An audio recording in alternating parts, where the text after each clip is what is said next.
Entretien sur la pluralité des mondes, Bernard Le Bouillet de Fontenelle, 1686. Second soir, que la Lune est une terre habitée. Partie 2. Lecture avec explication. Bonjour à tous, bienvenue sur la chaîne. Avant de commencer, je voulais juste vous prévenir que cette vidéo, elle est là juste pour vous aider à comprendre et qu'elle ne remplace pas un cours. Je ne vous retiens pas plus longtemps, on commence tout de suite. Je suis fort étonnée, dit la marquise, qu'il y ait si peu de mystère aux éclipses et que tout le monde n'en devine pas la cause. Ah vraiment, répondis-je. Il y a bien des peuples qui, de la manière dont ils s'y prennent, ne la devineront encore de longtemps. Dans toutes les Indes orientales, on croit que quand le soleil et la lune s'éclipsent, c'est qu'un certain dragon qui a les griffes fort noires les étend sur ces astres dont il veut se saisir.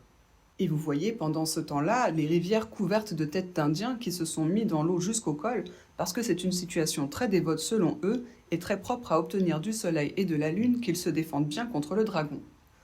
En Amérique, on était persuadé que le soleil et la lune étaient fâchés quand ils s'éclipsaient et Dieu sait ce qu'on faisait pour se raccommoder avec eux.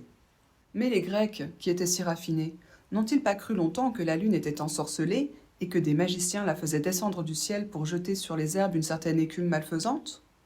Et nous ? N'eûmes-nous pas belle peur, il n'y a que 50 ans, en 1754, à une certaine éclipse de soleil qui, à la vérité, fut totale ? Une infinité de gens ne se tarent-ils pas enfermés dans des caves, et les philosophes, qui écrivent pour nous rassurer, n'écrivirent-ils pas en vain ou à peu près ? Ceux qui s'étaient réfugiés dans les caves, en sortirent-ils ? En vérité, reprit-elle, tout cela est trop honteux pour les hommes. Il devrait y avoir un arrêt du genre humain qui défendit qu'on parlât jamais d'éclipse de peur que l'on ne conserve la mémoire des sottises qui ont été faites ou dites sur ce chapitre-là. Il faudrait donc, répliquai-je, que le même arrêt abolit la mémoire de toute chose et défendit qu'on parlât jamais de rien, car je ne sache rien au monde qui ne soit le monument de quelque sottise des hommes. Ici, la marquise, elle exprime qu'elle est surprise de voir que les éclipses s'expliquent aussi simplement, et qu'il y a encore des gens qui expliquent ça par le mystère. C'est donc encore une fois une manière de pointer du doigt le manque d'intelligence des personnes qui refusent de croire en la science. Là, vous voyez dans la réponse du philosophe que beaucoup de gens expliquent encore les éclipses par le mystère et qu'apparemment, ils ne risquent pas de comprendre de sitôt. Là, vous voyez que le philosophe donne des exemples de croyances. Donc en Inde, et on voit comment les gens se comportent, en Amérique aussi, et même les Grecs avaient aussi leur explication mystérieuse. Apparemment, même en France plus récemment, alors qu'ils avaient déjà les explications scientifiques aux éclipses, il y a encore des gens qui ont peur. Et ils mentionnent une éclipse récente à leur époque. Et là, vous voyez dans la réponse de la marquise qui trouve ça honteux qu'on explique encore par le mystère les éclipses, que selon elle, il faudrait carrément interdire qu'on en parle, pour éviter justement la propagation de peurs, de fausses croyances et de détourner de l'explication scientifique. C'est donc aussi une manière de dire que les personnes qui expliquent les choses par le mystère devraient s'abstenir. Et là, dans la réponse du philosophe, vous pouvez voir que, en fait, les explications mystérieuses ne s'appliquent pas qu'aux éclipses, mais que les hommes ont tendance à expliquer par le mystère un peu tout ce qu'ils ne comprennent pas. Dites-moi une chose, je vous prie, dit la marquise. Ont-ils autant de peur des éclipses dans la Lune que nous en avons ici ? Il me paraît tout à fait burlesque que les Indiens de ce pays-là se missent à l'eau comme les nôtres, que les Américains crussent notre terre fâchés contre eux, que les Grecs s'imaginassent que nous fussions ensorcelés et que nous allassions gâter leurs herbes, et qu'enfin nous leur rendissions la consternation qu'ils causent ici-bas. Je n'en doute nullement, répondis-je. Je voudrais bien savoir pourquoi messieurs de la Lune auraient l'esprit plus fort que nous. De quel droit nous feront-ils peur sans que nous leur en fassions ? Je croirais même, ajoutai-je en riant, que comme un nombre prodigieux d'hommes ont été assez fous et le sont encore assez pour adorer la Lune, il y a des gens dans la Lune qui adorent aussi la Terre et que nous sommes à genoux les uns devant les autres. Après cela, dit-elle, nous pouvons bien prétendre à envoyer des influences à la Lune et à donner des crises à ces malades. Mais comme il ne faut qu'un peu d'esprit et d'habileté dans les gens de ce pays-là pour détruire tous ces honneurs dont nous nous flattons, j'avoue que je crains toujours que nous n'ayons que quelques désavantages. Ne craignez rien, répondis-je. Il n'y a pas d'apparence que nous soyons la seule sotte d'espèce de l'univers. L'ignorance est quelque chose de bien propre à être généralement répandu, et quoique je ne fasse que deviner celle des gens de la Lune, je n'en doute non plus que des nouvelles les plus sûres qui nous viennent de là. Et quelles sont ces nouvelles sûres interrompit-elle. Ce sont celles, répondis-je, qui nous sont rapportées par ces savants qui y voyagent tous les jours avec des lunettes d'approche. Ils vous diront qu'ils y ont découvert des terres, des mers, des lacs, de très hautes montagnes, des abîmes très profonds. Vous me surprenez, reprit-elle. Je conçois bien qu'on peut découvrir sur la Lune des montagnes et des abîmes, cela se reconnaît apparemment à des inégalités remarquables. Mais comment distinguer des terres et des mers? On les distingue, répondis-je, parce que les eaux qui laissent passer au travers d'elles-mêmes une partie de la lumière et qui renvoient moins, paraissent de loin comme des taches obscures, et que les terres, qui par leur solidité la renvoient toutes, sont des endroits plus brillants. L'illustre monsieur Cassini, l'homme du monde à qui le ciel est le mieux connu, a découvert sur la Lune quelque chose qui se sépare en deux, se réunit ensuite et va se perdre dans une espèce de puits. Nous pouvons nous flatter avec bien de l'apparence que c'est une rivière. Enfin, on connaît assez bien toutes ces différentes parties pour leur avoir donné des noms, et ce sont souvent des noms de savants.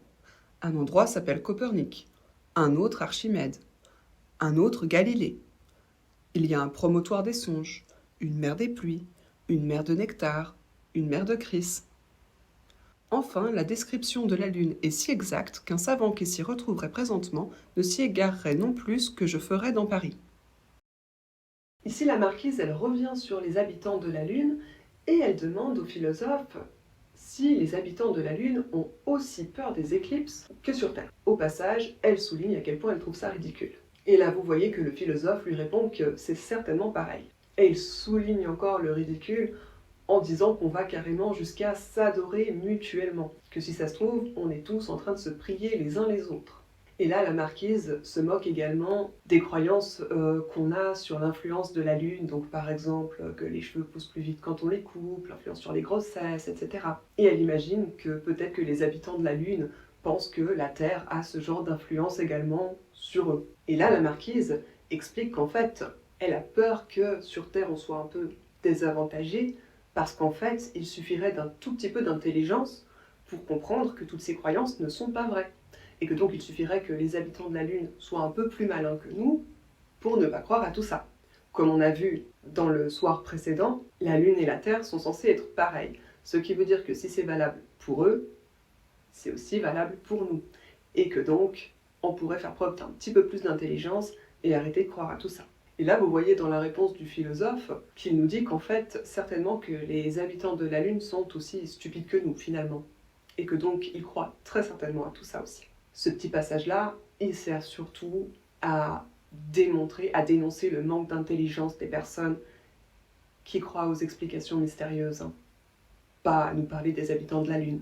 Et il ajoute qu'il en est aussi sûr que les nouvelles les plus sûres qu'il a de la Lune, donc aussi sûr que les informations les plus sûres qu'il a sur la Lune.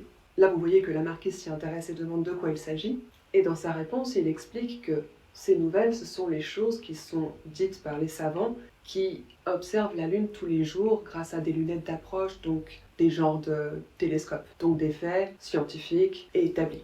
Et il explique les découvertes en parlant donc des terres, des mers, des paysages lunaires qui ont pu être observés depuis la Terre sur la Lune. Donc on revient sur la science et il nous explique à quoi ressemble le paysage lunaire. Et là, la marquise demande en fait comment on sait qu'il y a de l'eau. Ben oui, puisqu'il parle de mer, de lacs, de rivières, apparemment c'est qu'il y aurait de l'eau. À l'époque, on le croyait. Et donc là, le philosophe explique que ça vient de la façon dont les endroits de la Lune renvoient la lumière. On arrive à déterminer si un endroit est de la terre ou de l'eau grâce à sa façon de renvoyer la lumière. Comme l'eau laisse passer la lumière, une partie de la lumière est absorbée et donc n'est pas renvoyée, ce qui fait que les endroits de la Lune où il y a de l'eau sont plus sombres. Et juste là, il donne un exemple de comment on a découvert une rivière grâce à la science et l'observation. Bon, apparemment, il n'y a toujours pas d'eau sur la Lune, mais il le croyait toujours à l'époque. Ce serait plutôt des plaines de lave. Et là, il explique qu'on connaît toute la surface visible de la Lune et que les endroits ont même des noms. Mais, reprit-elle, je serais bien aise de savoir encore plus en détail comment est fait le dedans du pays. Il n'est pas possible, répliquai-je, que monsieur de l'Observatoire vous en instruise. Il faut le demander à Astolphe, qui fut conduit dans la Lune par Saint Jean. Je vous parle d'une des plus agréables folies de l'Arioste, et je suis sûre que vous serez bien aise de la savoir. J'avoue qu'il eût mieux fait de n'y pas mêler Saint Jean dont le nom est si digne de respect. Mais enfin, c'est une licence poétique qui peut seulement passer pour un peu trop gaie. Cependant, Tout le poème est dédié à un cardinal, et un grand pape l'a honoré d'une approbation éclatante que l'on voit au-devant de quelques éditions. Voici de quoi il s'agit. Roland, neveu de Charlemagne, était devenu fou parce que la belle Angélique lui avait préféré Médor. Un jour, Astolphe, brave paladin, se trouva dans le paradis terrestre qui était sur la cime d'une montagne très haute où son hippogriffe l'avait porté. Là, il rencontre Saint Jean qui lui dit que pour guérir la folie de Roland, il lui était nécessaire qu'ils fissent ensemble le voyage de la Lune. Astolphe, qui ne demandait qu'à voir du pays, ne se fait point prier, et aussitôt voilà un chariot de feu qui enlève par les airs l'apôtre et le paladin. Comme Astolphe n'était pas grand philosophe, il fut fort surpris de voir la lune beaucoup plus grande qu'elle ne lui avait paru de dessus de la terre. Il fut bien plus surpris encore de voir d'autres fleuves, d'autres lacs, d'autres montagnes, d'autres villes, d'autres forêts, et ce qui m'aurait bien surpris aussi, des nymphes qui chassaient dans ces forêts. Mais ce qu'il vit de plus rare dans la lune, c'était un vallon où se trouvait tout ce qui se perdait sur la terre de quelque espèce que ce fût, et les couronnes, et les richesses, et la renommée, et une infinité d'espérances, et le temps qu'on donne au jeu, et les aumônes qu'on fait faire après sa mort, et les vers qu'on présente au prince, et les soupirs des amants. Pour les soupirs des amants, interrompit la marquise, je ne sais pas si du temps de l'Arioste ils étaient perdus, mais en ce temps-ci, je n'en connais point qui aille dans la lune. N'eût-il que vous, madame, repris-je, vous y en avez fait aller un assez bon nombre. Enfin, la lune est si exacte à recueillir ce qui se perd ici-bas, que tout y est, mais l'Arioste ne vous dit cela qu'à l'oreille, tout y est jusqu'à la donation de Constantin. C'est que les papes ont prétendu être maîtres de Rome et de l'Italie en vertu d'une donation que l'empereur Constantin leur en avait faite, et la vérité est qu'on ne saurait dire ce qu'elle est devenue. Mais devinez de quelle sorte de choses on ne trouve point dans la lune. De la folie. Tout ce qu'il n'y en a jamais eu sur la terre s'y est très bien conservé. En récompense, il n'est pas croyable combien il y a dans la lune d'esprits perdus. Ce sont autant de fioles pleines d'une liqueur fort subtile et qui s'évapore aisément si elle n'est pas enfermée.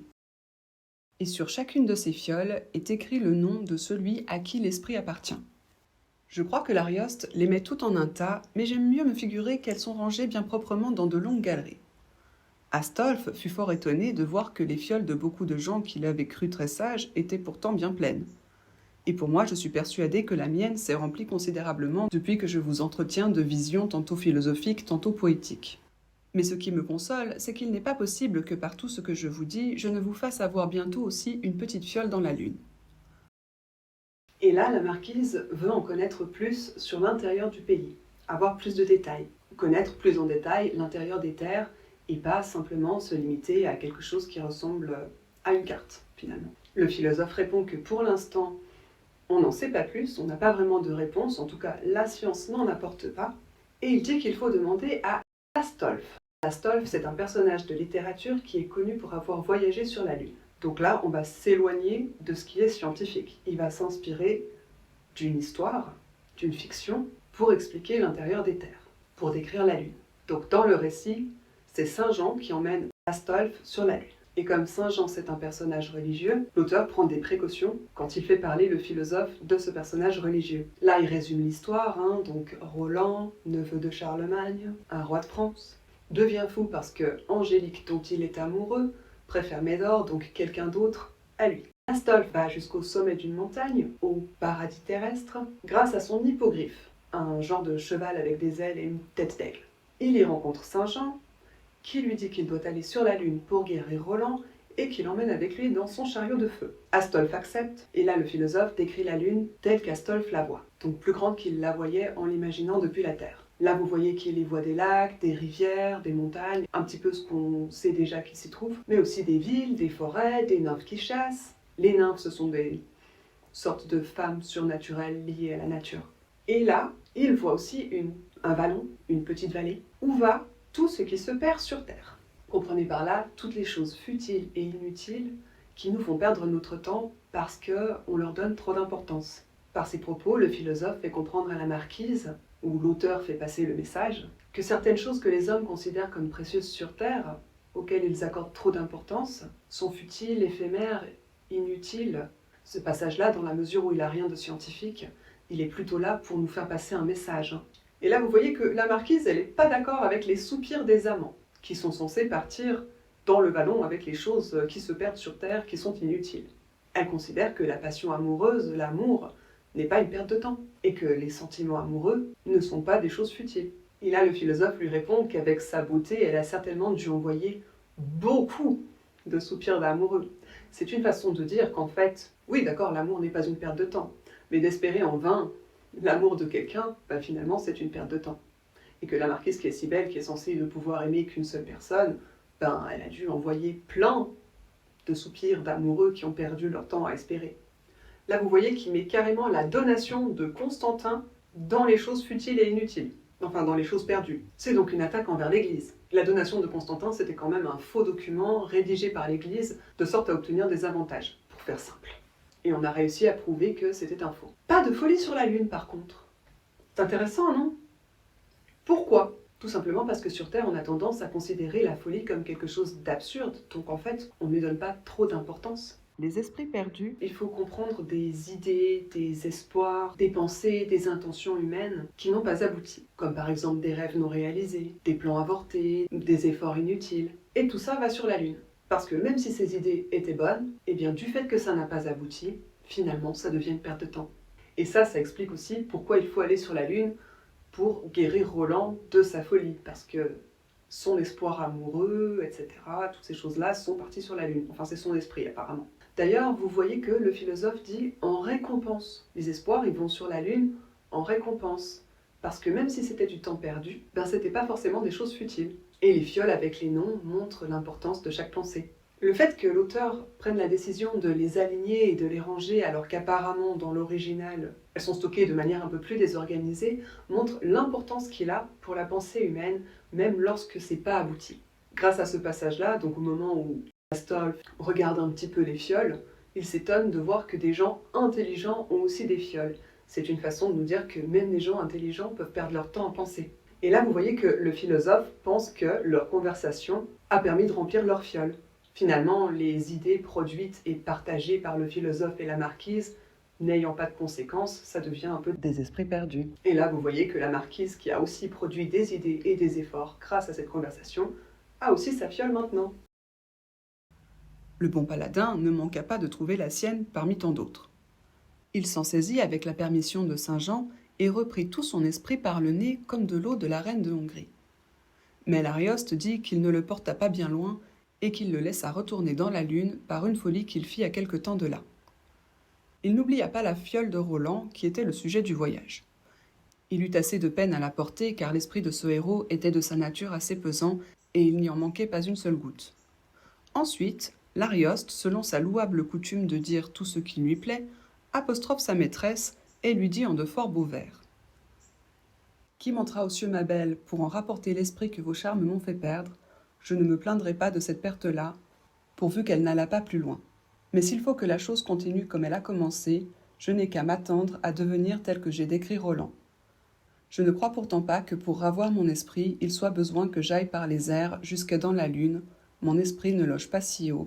Il va errant sur vos yeux, sur votre bouche, et si vous voulez bien que je m'en ressaisisse, permettez que je le recueille avec mes lèvres.